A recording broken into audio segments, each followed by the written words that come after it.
This is my reaction to Justin Gaethje versus Paddy Pimblett, which just took place in the main event of UFC 324, where Justin Gaethje won the fight by decision over Paddy Pimblett. He wins the interim title in what was one of the greatest fights I've ever seen in my entire life of watching this sport. I've seen so many fights, and even before I was into this sport, I've watched back older fights from the past. This is up there with one of the greatest fights of all time. An absolute legendary fight to kick off the Paramount era in their first main event on pay-per-view. I have no idea. Listen, Justin Gaethje defeated Paddy Pimblett by decision in the UFC 34 main event, capturing the interim title in what stands as one of the greatest fights I've ever witnessed. This wasn't just a solid brawl or an entertaining scrap, it was complete madness and all-out war. The perfect chaotic opening for the Paramount era's first pay-per-view headliner. The aggression never stopped. Every exchange left you stunned, confused, and questioning how both men were still standing. I have no idea how Paddy Pimblett did not get flatline KO'd on about 50 different occasions. If he lost, yes, he did lose, and if he lost any stock from this, the one saving grace is that he's been saying for a long time, we don't get knocked out, lad, and that would be the worst thing to happen to him. If he got KO'd in one of these fights badly, that would just be his ridicule forever. What happened to Scousers don't get knocked out, and it'd just be images of Paddy Pimblett out cold. I have no idea how he didn't get flatlined in this fight. Justin Gaethje was cracking him with so many overhand rights. And the worst part was, I honestly can't understand how Pimblett wasn't knocked out dozens of times in this fight. He absorbed crushing overhand rights from Gaethje that would instantly drop most elite fighters. Somehow, he stayed conscious and kept throwing back, defying logic, science, and human limits. It felt like his chin wasn't normal, almost unreal, like something beyond the sport itself. It's biased for me to bring this up. I bring up fouls in every fight breakdown I do. I know I wanted Paddy to win, but I am going to bring up the fouls. Gaethje fought very fucking dirty in this fight. A lot of eye pokes, a groin shot as well. I think Paddy Pimblett had a groin shot that he landed too, but that was towards the end of the fight where it was just an absolute mess of a scrap between the two of them. But Gaethje landed some really bad eye pokes on him. But it doesn't matter, because the result is the result. Pimblett gets beaten over 5 rounds. At one point in the third, and we can go through this bit by bit, round 1 through round 5. Round 1...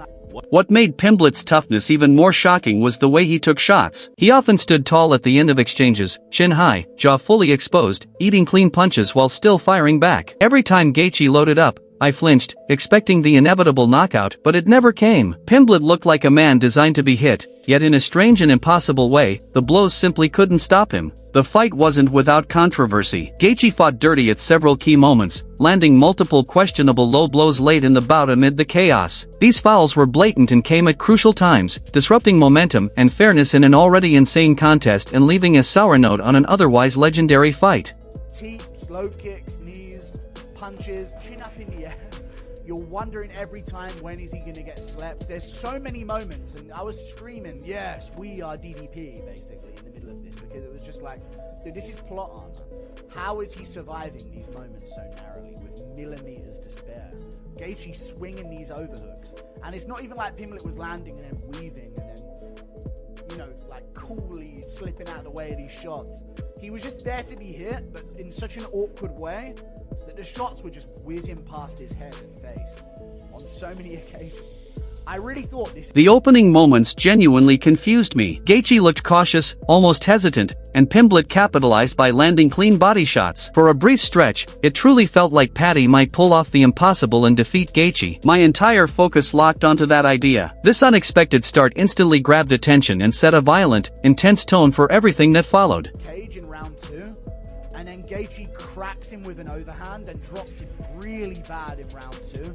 And it should be mentioned, a lot of the damage on Pimblett came from that moment. Amazing performance from Gaethje, turned back the clock. I thought Pimblett was going to win, don't get me wrong. But he did thumb him in the eye, and Goddard did nothing about it, even though he warned him about the eye poke before. thumbed him in the eye, and then cracked him with a right hand that dropped him after that, and proceeded to really badly beat the shit out of Pimblett on the ground with ground and pound for about a minute straight. I think round 2 could be scored at 10-8, so even if you took a point... What came next was pure insanity. Despite Pimblett landing brutal low kicks, crushing body kicks, and sudden head kicks out of nowhere, Gaethje just walked through them. He seemed to absorb the shots deliberately, refusing to react or show weakness. With a tight guard and relentless pressure, he ate everything Pimblett threw, displaying an iron jaw that very few fighters in the sport possess. But if he lands this on other fighters, they are going out. We've seen it.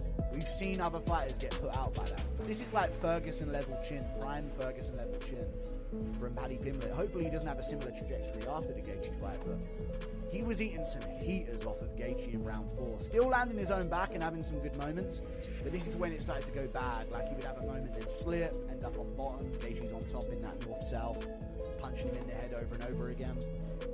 Round 5, Gaethje won the 5th maybe, looking back at these stats, but Pimblett kind of had him wobbled at one point in the round, so I think that could maybe sway it a little bit, but one judge... Then a nasty eye poke briefly stopped the action. My mind immediately went to Tom Aspinall and other British fighters whose title fights ended in controversy. But Pimblett, eyes wide and clearly compromised, refused to quit. He continued fighting, only to be badly hurt again moments later. It was a brutal sequence that perfectly highlighted Gaethje's ruthless nature and Pimblett's unbreakable resolve. I still can't believe what I watched. When I compare this to other great fights in UFC history, Gustafsson gets, that was a shit fight for 3 rounds. Then it was 4th round, Gustafsson was doing good, and then he gets wobbled by the really good ending of the 4th round. And then round 5 was a decent round as well. But this comparable stuff, but with more chaos on the feet in terms of the shots they were landing on each other. Non-stop violence, the numbers, because these weren't like tappy shots that they were landing on each other, you know? It wasn't like 27 After the eye poke, Gaethje unleashed a savage assault. He dropped Pimblett hard in the 2nd round with a massive overhand right and followed with a vicious ground-and-pound flurry. The damage created a huge scoring gap, making it nearly impossible for Pimblett to win without a finish. Yet he survived. He absorbed terrifying shots, got back up, and fired again like he hadn't just been rocked. Round 3 saw a shocking momentum shift as Pimblett surged back, landing jabs, body shots, and leg kicks, wobbling Gaethje and nearly taking over the fight. Even an accidental groin strike couldn't stop his charge. Gaethje regrouped in round 4, landing devastating overhands again, but Pimblett's chin reached legendary levels, comparable to peak Tony Ferguson. The stats don't reflect the brutality, almost every significant strike was a full power bomb. Despite controversy and fouls, this fight didn't just save UFC 34, it carried the entire card and cemented itself as an unforgettable war.